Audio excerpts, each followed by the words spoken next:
अस्सलाम वालेकुम dear students. मेरा नाम राशिद है और आज से हम बाकायदा आगाज़ करने वाले हैं।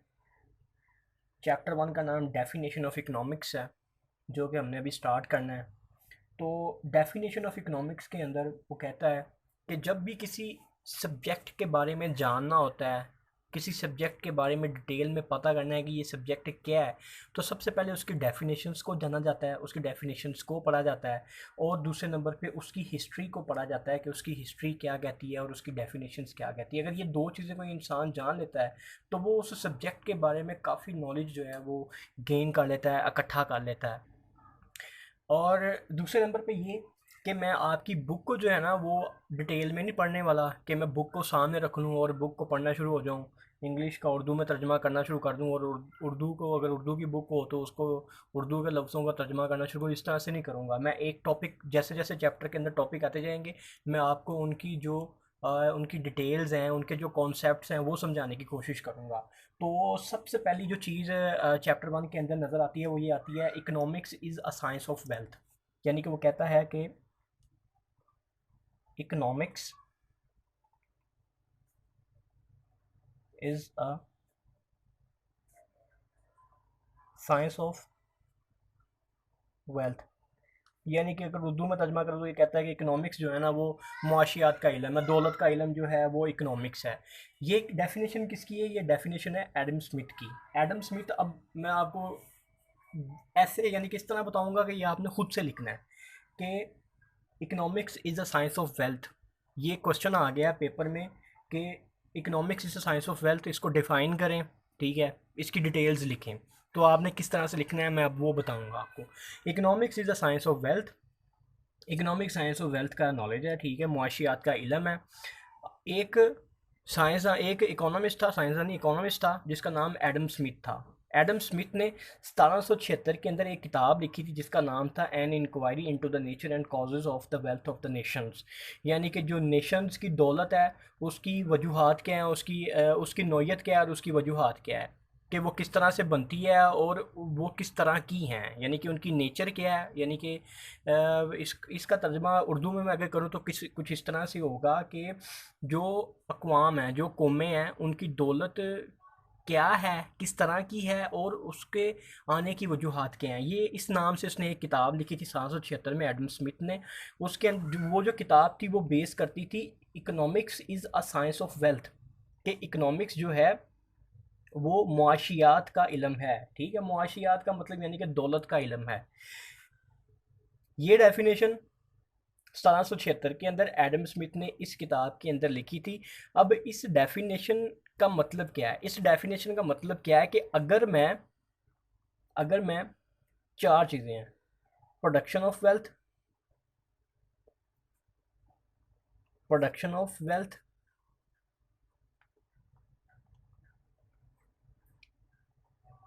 Consumption of wealth, distribution of wealth,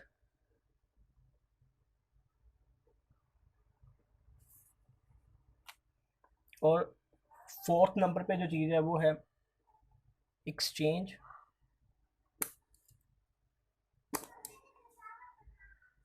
of wealth. तो ये चारों चीज़ें मैंने लिख दी हैं, production of wealth, consumption of wealth, distribution of wealth और एक्सचेंज ऑफ वेल्थ। अभी ये क्या है वो तो मैं भी आपको बताता हूँ। अगर इन चीज़ों को हम डिस्कस करते हैं ना, ये जो चीज़ों की डिस्कशन है उसको economics is a science of wealth कहते हैं। यानी कि इसकी जो economics is a science of wealth की अगर मैं डेफिनेशन लिखना चाहूँ तो मैं कुछ इस तरह से लिखूँगा कि economics is a science which discuss the production of wealth, consumption of wealth, distribution of wealth and exchange of wealth। यानी कि अगर मैं economics is a science of wealth की डेफिनेशन करूँ तो मैं करूँगा कि प्रोडक्शन ऑफ वेल्थ को, कंजम्पशन ऑफ वेल्थ को, डिस्ट्रीब्यूशन ऑफ वेल्थ को और एक्सचेंज ऑफ वेल्थ को अगर मैं डिस्कस करता हूँ तो वो मेरी economics is a science of wealth की डेफिनेशन होगी। ये क्या है वो तो मैं भी आपको बताता हूँ कि प्रोडक्शन ऑफ वेल्थ क्या है, कंजम्पशन ऑफ वेल्थ क्या है, डिस्ट्रीब्यूशन ऑफ वेल्थ क्या है और एक्सचेंज ऑफ वेल्थ क्या है। और इसको आपको मैं बता के फिर मैं आपको इसको एक एग्जांपल के ज़रिए आपको समझाऊंगा कि रियल लाइफ के अंदर ये किस तरह से एप्लीकेबल है, किस तरह से, यानी कि मैं अगर इसको चाहूँ कि ये किस तरह से एप्लीकेबल हो रही है तो वो भी मैं आपको बताऊंगा एक रियल टाइम एग्जांपल दे के।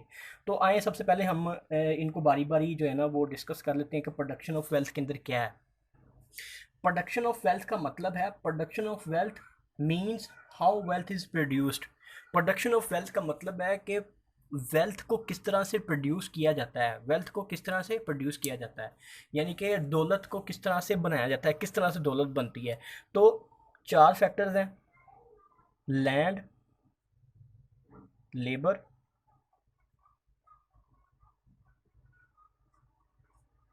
कैपिटल और ऑर्गेनाइजेशन।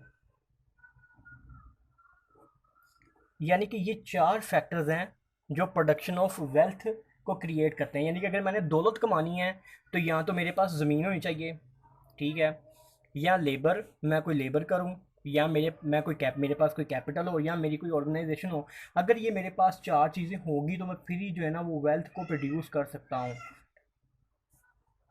इनको मैं फैक्टर्स ऑफ प्रोडक्शन भी कहता हूँ। यानी कि सिंपल दिमाग में अपने माइंड में सिंपल चीज़ रखें कि प्रोडक्शन ऑफ वेल्थ का मतलब है कि किस तरह से दौलत को पैदा किया जाता है, और दौलत को पैदा करने के लिए जो अवामिल हैं वो हैं land, labour, capital and organisation. ये चार चीज़ें मिलके ये फैक्टर्स ऑफ प्रोडक्शन है, ये सारे मिलके जो है वो प्रोडक्शन ऑफ वेल्थ करते हैं। उसके बाद आ जाते हैं कंजम्पशन ऑफ वेल्थ पे। कंजम्पशन ऑफ वेल्थ पे बात करते हैं। कंजम्पशन ऑफ वेल्थ का क्या मतलब है? कंजम्पशन ऑफ वेल्थ का मतलब है कि जो जो दौलत, जो वेल्थ मैंने प्रोड्यूस की है, जो मैंने वेल्थ प्रोड्यूस की है, ठीक है, वो वेल्थ मैं स्पेंड करता हूँ ऑन नेसेसिटी ऑफ लाइफ। यानी कि कंजम्पशन ऑफ वेल्थ के का मतलब ये है कि जो वेल्थ मैंने प्रोड्यूस की है उस वेल्थ को मैं स्पेंड भी करता हूँ अपनी डेली लाइफ के ऊपर, जो भी मेरी नेसेसिटीज़ हैं, रोटी, ठीक है, रोटी, कपड़ा और मकान, ज़िंदगी भी तो मैंने गुजारनी है ना। तो जो मैंने दौलत कमाई होगी वो कंजम्पशन ऑफ वेल्थ के अंदर मैं उसको कंज्यूम भी कर रहा हूँगा, उसको यूज़ भी कर रहा हूँगा, उसको ख़त्म भी कर रहा हूँगा। उसके बाद है डिस्ट्रीब्यूशन। ये जब मैं आपको ये मैं कंप्लीट कर लूँ उसके बाद मैं आपको एग्जांपल से जब समझाऊंगा ना तो आपको बिल्कुल इसकी समझ आ जाएगी। आगे डिस्ट्रीब्यूशन ऑफ वेल्थ के अंदर हम देख लेते हैं कि डिस्ट्रीब्यूशन ऑफ वेल्थ के अंदर क्या आता है। डिस्ट्रीब्यूशन ऑफ वेल्थ के अंदर आता है the wealth is produced by the combination of four factors. Four factors कौन कौन से थे? लैंड, लेबर, कैपिटल और ऑर्गेनाइजेशन। अब ये गौर से सुनिएगा और गौर से इसको देखिएगा।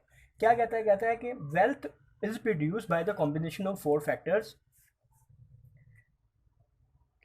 Land, labour, capital, organisation, and it is distributed among them. यानी कि जो दौलत कमाई जाती है ना वो इन्हीं से कमाई जाती है और इन्हीं के दरमियान में डिस्ट्रीब्यूट हो जाती है। मिसाल के तौर पे फ़र्ज़ करें कि मेरी ज़मीन है, ज़मीन को रहने देते हैं, मैं यहाँ पे बात लेबर की बात कर लेता हूँ। मैं खुद जॉब करता हूँ एक कंपनी में, उस कंपनी में मेरी जो सैलरी है वो मुझे, यानी कि मजदूरी मिली 25,000 रुपये। अब मैं एक मकान बना रहा हूँ, उस मकान के ऊपर मैंने मजदूर लगाए हुए हैं और मजदूरी मैंने दे दी 10,000 रुपये। यानी कि जो जो चीज़ें जहाँ से कमाई हैं वो वहीं पे ही डिस्ट्रीब्यूट होती हैं, वहीं पे ही खर्च होती हैं। अगर लैंड से पैसे कमाए हैं तो मैंने कहीं ना कहीं लैंड में खर्च भी किए होंगे, लेबर से कमाए हैं तो कहीं ना कहीं लेबर से खर्च भी किए गए होंगे। अगर मेरा कोई बिज़नेस है, मेरी कोई ऑर्गेनाइजेशन है और वहाँ से मुझे जो प्रॉफिट मिल रहा है वो मैंने कहीं आगे भी कहीं आगे भी यानी कि उसको किसी और यानी कि ऑर्गेनाइजेशन में भी मैंने इन्वेस्ट किया होगा। कैपिटल है तो मैंने कहीं किसी दूसरे बैंक, अगर मैंने कहीं से कैपिटल मेरे पास है तो मैं किसी दूसरे बैंक में भी उसको रखवा के उस पर इंटरेस्ट ले सकूँ। यानी कि कहने का मकसद ये है कि जहाँ से चीज़ें कमाई हैं वहीं पे ही वो यानी कि उसी एरिया के अंदर ही वो स्पेंड होती हैं, उसी के अंदर ही डिस्ट्रीब्यूट होती हैं। जैसे लैंड से क्या मिलता है? रेंट मिलता है। लेबर से क्या मिलता है? वेजेस मिलती हैं। कैपिटल से क्या मिलता है? इंटरेस्ट मिलता है। ऑर्गेनाइजेशन से क्या मिलता है? ऑर्गेनाइजेशन से प्रॉफिट मिलता है। अगर कोई बिजनेस होगा तो उससे प्रॉफिट मिलेगा। Wealth is produce by the combination of four factors, it is distributed among them. यानी कि फोर फैक्टर्स से कमाया जाता है और फोर फैक्टर के अंदर ही डिस्ट्रीब्यूट हो जाता है। The factor are given rewards as, यानी कि लैंड के बदले में रेंट, यही बात वो आगे कर रहा है। The factors are given rewards as rent to land, wages to labour, interest to capital and profit to entrepreneur. ठीक है। जैसे पैसे कमाए उधर ही ये पैसे इन्वेस्ट होने हैं। और अगर रिवार्ड की बात करें तो लैंड से रेंट है, लेबर से वेजेस है, कैपिटल से इंटरेस्ट है और ऑर्गेनाइजेशन से प्रॉफिट है। नेक्स्ट चीज़ है एक्सचेंज ऑफ वेल्थ।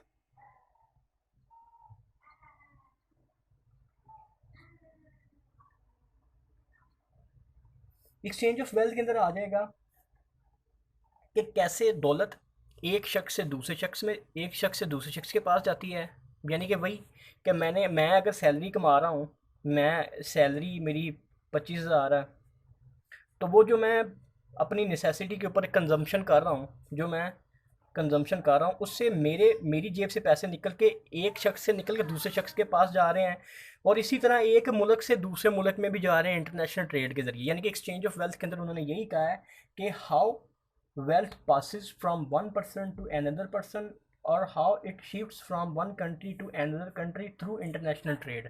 यानी कि इसके अंदर उसने यही बात की है कि दौलत, एक्सचेंज ऑफ वेल्थ के अंदर वो ये बात कर रहा है कि दौलत एक शख्स से दूसरे शख्स के पास जाती है क्योंकि कंजम्पशन हो रही होती है ना। मैं कंजम्पशन करूँगा, मैंने जो है वो मेरी सैलरी आई, तो मैंने फ़र्ज़ करें कि मैंने 3,000 का पेट्रोल लगाना है पूरे महीने में, तो वो जो मैंने पेट्रोल परचेज़ किया, जो मैंने कंजम्पशन की पैसों की, मेरे जेब से पैसे निकले दूसरे शख्स के पास चले गए। ठीक है। इसी तरह एक मुल्क से दूसरे मुल्क में भी जाएंगे। मिसाल के तौर पे पाकिस्तान जो है वहाँ पे पेट्रोल जो है वो आता है सऊदी अरब से आता है। तो इसका मतलब ये है कि यहाँ से पैसे निकल के हमने पेट्रोल उनसे परचेज़ किया, हमने पैसे उनको दे दिए, तो यहाँ से पैसे निकल के दूसरे मुल्क में चले गए इंटरनेशनल ट्रेड के ज़रिए। तो यही चीज़ एक्सचेंज ऑफ वेल्थ के अंदर समझाइए कि एक शख्स से दूसरे शख्स के पास जाते हैं और एक मुल्क से दूसरे मुल्क के पास भी पैसे चले जाते हैं इंटरनेशनल ट्रेड की वजह से। यही चीज़ के इसके अंदर कही है। तो मैंने आपको कहा था कि जैसे ये चीज़ें पूरी हो जाती हैं तो मैं आपको एक एग्जांपल देता हूँ। वो एग्जांपल यही है कि फ़र्ज़ करें एक आदमी है, एक पर्सन है, वो जॉब करता है 30,000 पे। उसने जॉब की, यानी कि production of factor of production में जॉब जो है वो आ जाएगा मेरा प्रोडक्शन ऑफ वेल्थ में। प्रोडक्शन ऑफ वेल्थ की उसने, प्रोडक्शन ऑफ वेल्थ की उसने 30,000 की। अब 30,000 में वो 3,000 का फ्यूल पेट्रोल परचेज करता है, तो ये वो कंजम्पशन कर रहा है,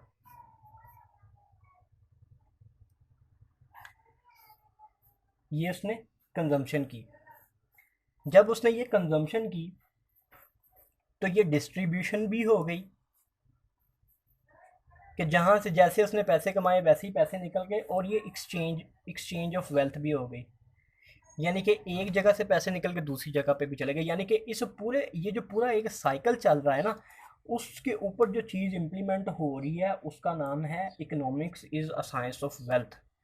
और economics is the science of wealth का मैंने आपको पहले बता दिया कि economics is the science of wealth का मतलब होता है to discuss production of wealth, consumption of wealth, distribution of wealth and exchange of wealth.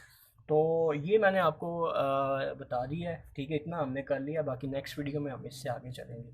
आगे इससे है कि कुछ इकोनॉमिस्ट हैं, वो कौन कौन सी इकोनॉमिस्ट हैं जो एडम स्मिथ से एग्री करते हैं और उनकी डेफिनेशंस को देखेंगे, और दूसरे नंबर पे इसके ऊपर जो ऑब्जेक्शंस हैं, ऑब्जेक्शंस और आंसर टू ऑब्जेक्शंस कंप्लीट करेंगे नेक्स्ट वीडियो में।